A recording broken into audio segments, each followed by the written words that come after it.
Playing in a jazz big band is a very different experience for most guitarists. If you've ever felt like your parts are just boring background noise, you're not alone. Today, we'll tackle the unique challenges of big band guitar, from navigating complex chords to finding your groove as a key contributor in the ensemble. Dr. George here, making jazz guitar simple so anyone can have fun playing. Big band guitar can be a lot of fun, and it's a great way to build a foundation for your playing, but you need to do it the right way. In this video, we'll talk about what it takes to play guitar in a big band. We'll cover the mindset shift from being a soloist to a section player, the basic voicings and rhythms that'll work in any situation, how to decipher complex big band guitar parts, and some tips for getting the right sound. Let's dig in. But before we do, hit the subscribe button and ring the bell. If you want the easiest path to playing jazz guitar, you don't want to miss future videos. Now, one of the first things you should understand is band directors just don't understand guitar. At some point, you're going to hear the band director tell you to play Freddie Green style. But the thing is they probably don't really have a clue at how Freddie actually played. See, big band directors are often horn players, and they don't really know what to do with the guitar. Most wouldn't mind if you weren't there at all. Now, that's partly because most guitarists don't know how to play in a big band. When I was first told to play like Freddie Green, I didn't even know who he was, and so I ended up playing something like this.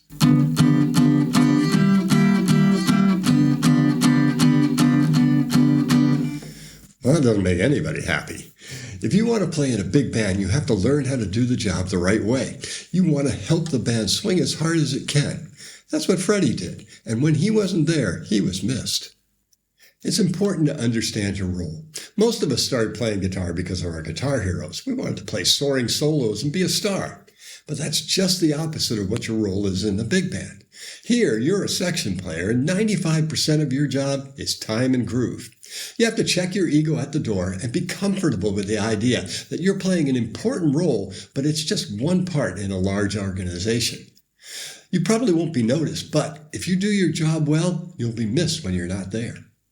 As part of a swing rhythm section, your role is to be part of the foundation.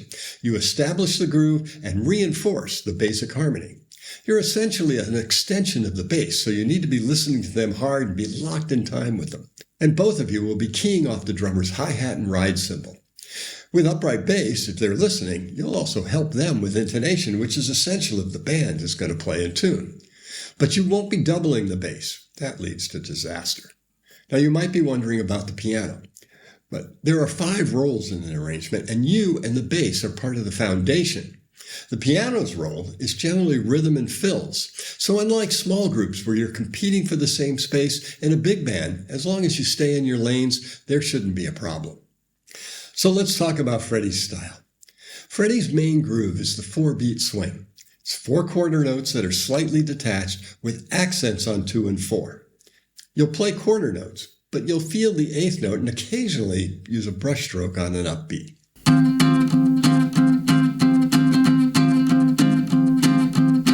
Now let's talk about the right hand. Since your main job is time, it's the right hand that's most important. On medium tempo swing tunes, you can use all downstrokes. I prefer to use a tight stroke that rotates from the elbow. I choke way down on the pick so that my fingers are lightly touching the strings along with the pick.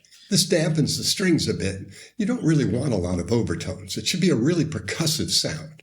Now, on up-tempo tunes, you can use reverse alternate picking. Up on 1, down on 2. This provides a natural accent on 2 and 4 that can be played very fast. Now let's talk about Freddie's voicings. Now, a lot of people will tell you to play 3-note shell voicings with the root on the 5th or the 6th string. Don't do this. Bass players will hate you. They're going to be walking, and if you're playing roots all the time, you're just going to clash with them. If you watch videos of Freddie Green, you can see that he wraps his thumb around and mutes the 6th string. Freddie generally played 2-note voicings, usually the 3rd and 7th or 6th, and occasionally some others as voice leading suggested. The good news is that there are only 3 shapes, and they'll cover every chord you need to play. Each of these shapes, the perfect 4th, the tritone, and the perfect 5th, can be 4 different chords depending on where you assume the root to be. Now you can think of these as shell voicings without the root. You can even finger the root without playing it while you're learning. The thirds and the sevenths are going to be found on the third and fourth string. This will give you the best sound and ensure that you aren't clashing with the bass. So here's something most people won't tell you. Freddie would sometimes play just one note when the chords were going by quickly. Remember, your most important job is time. You don't have to play complete chords. That's happening in the rest of the band. So one note, the third or the seventh, is just fine. While the 4-beat swing is what you'll be doing most often, there are still some other grooves you'll need to know too. Let's start with the ballad. A ballad is going to be very similar to the 4-beat, except that it's going to be long, short.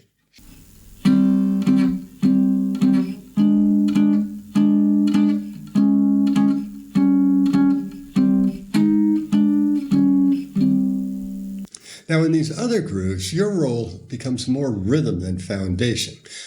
The bossa uses a clave pattern.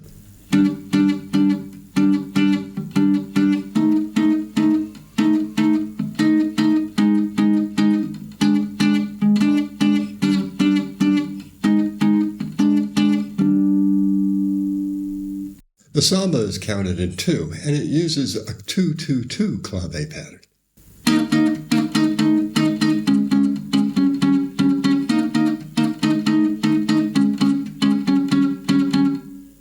The waltz is in 3-4. 1, 2, 3.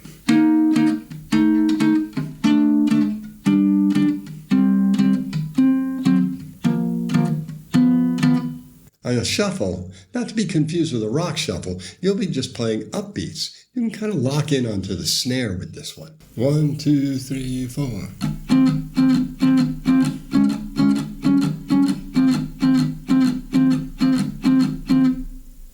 All right, so now let's talk about reading big band charts. I can always tell when an arranger can play guitars. The parts are pretty easy to play, and they lay well on the guitar. Unfortunately, that's the exception. Just like band directors, arrangers generally don't know how to write for guitar either. Most guitar parts are full of unplayable chords that go by way too fast, so it's your job to learn how to interpret them to best support the band.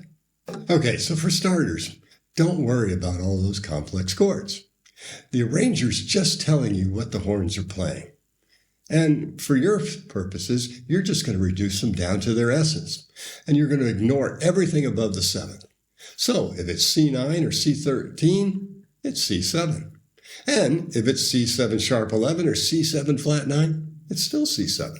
You're not going to want to change too many of the chords, particularly in ensemble sections, but there are some simple substitutions you can make. For starters, a major 6th chord can substitute for a major 7th at any time.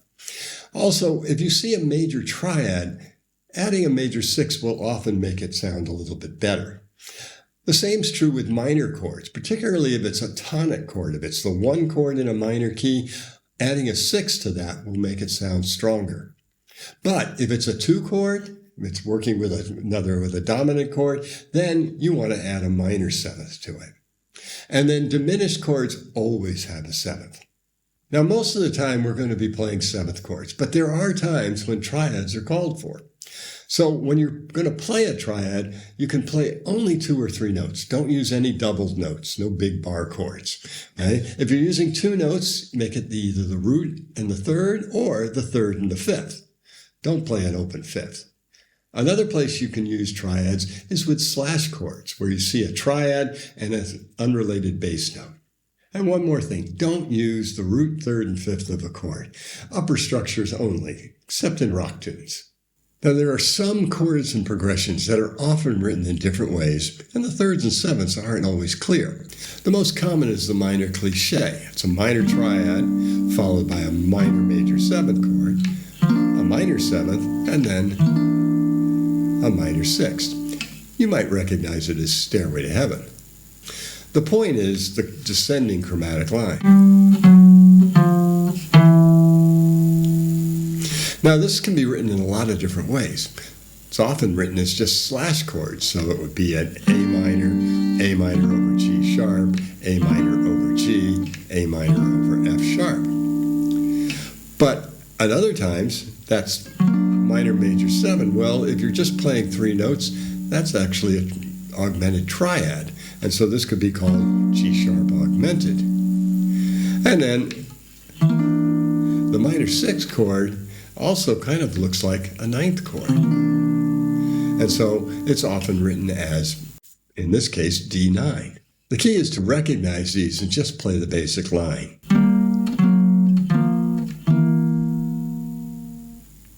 There are some other chords you should be aware of too. Sus chords are often written as slash chords. One common way is to have it as a major triad with the ninth in the bass. So this would be G over A. Or to have a minor seventh chord with the fourth in the bass. But both of these are actually 9 sus4 chords, so you can just play the fourth and the seventh. Sometimes the inversion is written wrong. For example, a chord might be written as F minor 6, when in reality it's a D minor 7 flat 5. Then there are diminished seventh chords, which are often 5-7 flat 9 chords with the root missing. Now, when you have parts with slashes and no stems, you get to decide what the rhythm is. But sometimes the arranger is going to want something specific and will write out slash rhythms or single note lines. Now, these parts are almost always doubling the horns unless it's marked solo. So follow the horns. They read better than you. Written chord rhythms are likely to be doubling brass punches. And with single note lines, listen carefully to the rhythm and phrasing. Be precise because the horns have very specific articulations, and watch your cutoffs. When I first started playing with Lab 1 at Northern Colorado, I had a tendency to put in falls after my single note lines. It wasn't appreciated. Now, one other thing you should do is improve your reading. Now, if you're just starting out with reading Bill Levitt's Modern Method for Guitar and Melodic Rhythms for Guitar, part of the Berkeley series, are great books to get started on. And if you're a little bit more advanced, check out Barry Galbraith's books, particularly Volume 1 and 2. They'll really open up the neck for you. Here's an excerpt from a big band chart. You can see the arranger uses some non-standard symbols, J for major 7, plus for sharp, and minus for flat. It's just something you learn to deal with. Since we're only playing thirds and sevenths, we can ignore the chords with the altered fifths. And we also don't need to worry about notes above the seventh. Now here we have both slash versions of a sus chord. These are just G sus and F sharp sus. And then these chords are going to go by too fast, so I'll play a single note line on the fourth string. Now I wanted to also point out a couple of rhythmic figures. When you have a figure like this, the key note is the and of 4. And if we want to bring that out, the best way to do that is to omit the chord on the downbeat of 4. Same thing's going to be true with this triplet figure. If we want to bring out those last two notes of the triplet figure, we're going to skip the downbeat on 3. So here's what I'll actually play. Take a listen.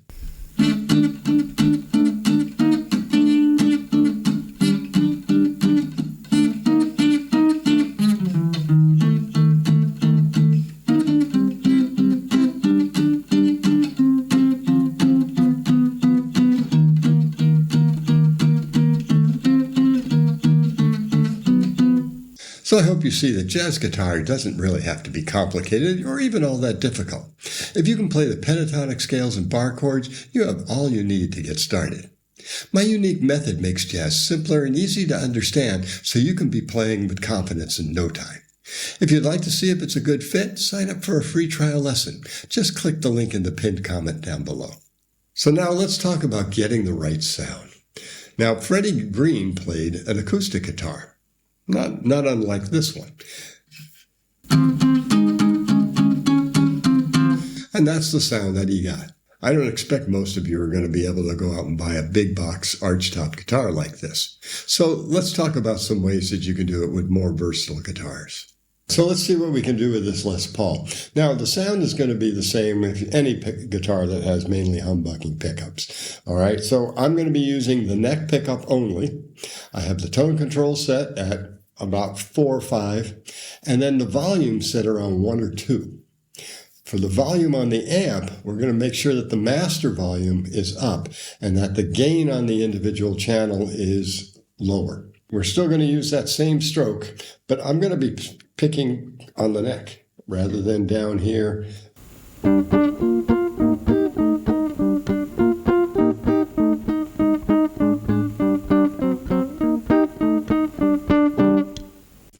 right, now that's not as good as the acoustic sound, but it'll do. Now, I'm sure some of you have guitars with single coil pickups, and if that's the case, you're going to also want to use your neck pickup. And I don't have a single coil guitar, but I do have coil taps on this one, so it kind of simulates that idea. And we're going to get a very similar sound to what we got with the humbucking. Now, what you're going to do is... So once again, the volume is set very low. Tone control's around middle, and we're using the amp for the volume level.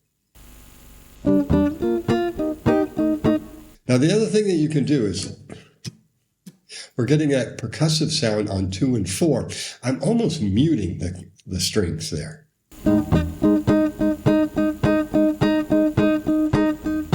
You almost hear the chunk more than you actually hear the chord itself. And that's one way of getting around making it sound a little bit more like an acoustic guitar. So thanks for watching. If you found this video helpful and you want to dive deeper into comping, check out this video on small group comping. It's the perfect complement to what we talked about today.